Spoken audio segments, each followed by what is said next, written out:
جب امام حسین کے تمام ساتھی اور آپ کے گھرانے کے تمام بڑے چھوٹے شہید ہو گئے، صرف آپ اور آپ کے ایک بیٹے حضرت امام زین العابدین بچے، جن کی عمر اس وقت 18 سال تھی، جو کہ بہت زیادہ بیمار تھے۔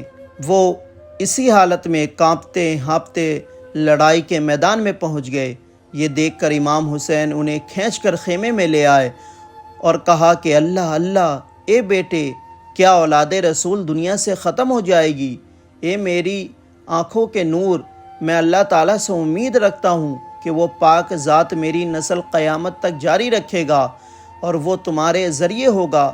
اے بیٹے، صبر کرو، ابھی تم نے بڑے بڑے حالات دیکھنے ہیں، ہمت نہ ہارنا اور شریعت محمدی سے کبھی الگ نہ ہونا۔ امام حسین اپنے بیٹے کو وصیت کرنے کے بعد ان کی آنکھوں کو بوسہ دیتے ہیں اور چھاتی سے لگاتے ہیں اور تمام گھر کے لوگوں کو گلے لگا کر پیار کرتے ہیں، اور تمام شہزادیاں لپٹ لپٹ کر بے قراری سے روتی تھی۔ آپ نے حضرت زینب سے فرمایا، پیاری بہن، میرے ہتھیار لاؤ۔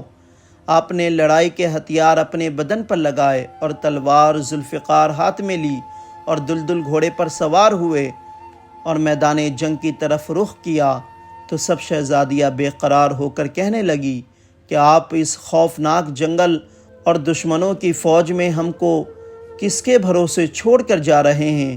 آپ نے فرمایا، اے اولاد رسول، صبر کرو، یہ ہمارے امتحان کا وقت ہے، خبردار ہو جاؤ، اپنی ثابت قدمی میں فرق نہ آنے دو، اللہ تمہارا حامی و ناصر ہے۔ تسلی دے کر آپ لڑائی کے میدان میں چلے گئے اور نیزہ زمین پر کھڑا کر کے عربی لوگوں کی عادت کے مطابق جوش مردانگی سے اپنی خاندانی شرافت اور عزت بیان کی۔ خاندانی شرافت اور عزت بیان کرنے کے بعد آپ نے فرمایا، اے اللہ اور رسول کے ماننے والو، اللہ سے ڈرو اور اپنے نبی سے شرم کرو۔ دیکھو، قیامت کی گرمی بہت تیز ہوگی اور کوثر کی نہر ہمارے اختیار میں ہوگی۔ ذرا سوچو تو، کیا میں یہاں خود سے آیا ہوں؟ تم نے مجھے نہیں بلایا تھا اور یہ مزہ چکھایا کہ میری اولاد اور مجھ کو پانی کے لیے ترسایا اور سب کو مچھلی کی طرح تڑپایا۔ میرے بیٹے، بھائی، بھتیجے سب کو میرے سامنے شہید کر ڈالا اور مجھے مارنے پر تیار ہو گئے۔ اگر یہ میرا مرنا ملک کے لیے ہے تو مجھے ملک سے دوسرے ملک بھیج دو، میرا راستہ چھوڑ دو، اور اگر تم دین محمدی کی خاطر مجھے مارنا چاہتے ہو، میرے سر کو جھکانا چاہتے ہو، تو میں اپنا سر تو کٹا دوں گا، مگر میں اپنے نانا کے دین کے ساتھ کبھی غداری نہیں کروں گا۔ یہ درد بھری باتیں سن کر لوگوں کے دل میں اثر ہونے لگا۔ اتنے میں عمر بن سعد اور شمر وغیرہ نے سب کو ڈانٹا کہ خبردار، ان کی بات مت سنو اور ان کو مہلت نہ دو، اور آپ سے کہا، اے علی کے بیٹے، چپ ہو جاؤ، بات مت بڑھاؤ، بڑائی کو دماغ سے نکال دو۔ جب تک یزید کی تم بیعت نہ کرو گے، اس وقت تک تمہیں پانی نہیں ملے گا اور نہ کہیں جا سکتے ہو۔ یہ کہہ کر ان ظالموں نے آپ پر ایک دم 15,000 تیر چلائے، مگر اللہ کی قدرت سے آپ کو ایک بھی تیر نہیں لگا، اور آپ نے مردانگی کے جوش میں نعرہ تکبیر، اللہ اکبر مار کر ایک ایسا حملہ کیا کہ سینکڑوں ظالم فنا ہو گئے۔ یزیدی فوج میں زلزلہ پڑ گیا، پیاس کی تیزی سے آپ کا حلق سوکھ گیا۔ آپ نے اس وقت دریا پہ جانے کا ارادہ کیا اور اپنی تلوار ذوالفقار کھینچی اور گھوڑے کو دریا کی طرف روانہ کیا۔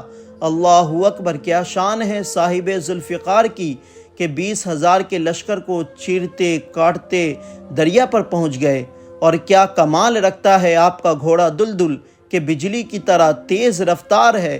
آپ نے گھوڑے کو دریا میں ڈالا اور ایک چلو بھر پانی پینے کو اٹھایا کہ ایک ظالم نے دھوکہ دیا اور آپ سے کہا، تم پانی پیتے ہو، ادھر تمہارا خیمہ لٹ رہا ہے۔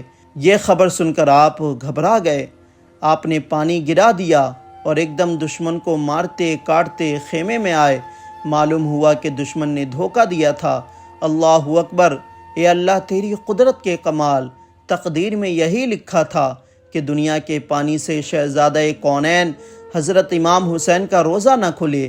دریا پر جانے اور آنے میں آپ نے 400 ظالموں کو قتل کر دیا۔ حضرت امام حسین خیمے میں تشریف لائے تو کیا دیکھتے ہیں کہ سب شہزادیاں بے قراری سے رو رہی تھی۔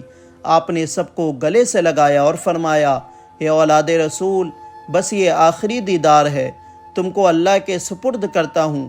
یہ بات سن کر حضرت شہر بانو تڑپ گئی اور کہا، اے میرے غمخوار، دنیا کے لحاظ سے میں ایران کے بادشاہ کی بیٹی ہوں، لیکن بے وطن اور بے کس ہوں۔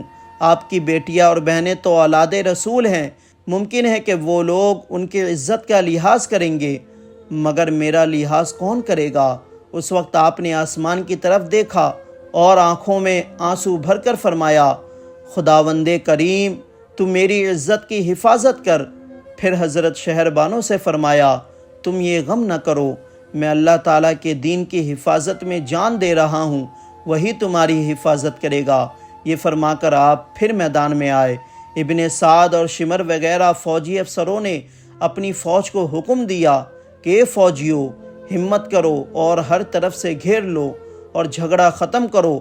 یزیدی فوجیوں نے آپ کو ہر طرف سے گھیر لیا۔ آپ بڑی دلیری سے ان کو مارتے کاٹتے رہے اور 3 دن 3 رات کے بھوکے پیاسے اور غموں کے مارے ہوئے تھے۔ کہاں تک اتنی فوج سے لڑتے؟ ساقی کوثر، سردار جنت پر ان یزیدیوں نے تیر، نیزوں اور تلواروں سے ہر طرف سے حملہ کرنا شروع کر دیا۔ آپ کا وہ نازک بدن جو رحمت عالم حضرت محمد صلی اللہ علیہ وسلم کے ہم شکل تھا، زخموں سے چھلنی ہو گیا۔ ایک ایک زخم پر 100 زخم بنتے چلے گئے اور ایک تیر آپ کی پیشانی مبارک پر ایسا لگا کہ خون پیشانی سے اچھلا، جس سے آپ کا تمام چہرہ مبارک خونہ خون ہو گیا اور آپ کمزوری کی وجہ سے زمین پر گر پڑے، اور جیسے آپ گھوڑے سے گرے، شمر ظالم آپ کے سینے پر چڑھ بیٹھا۔ آپ نے فرمایا، تو کون ہے؟ کہا، شمر ہوں۔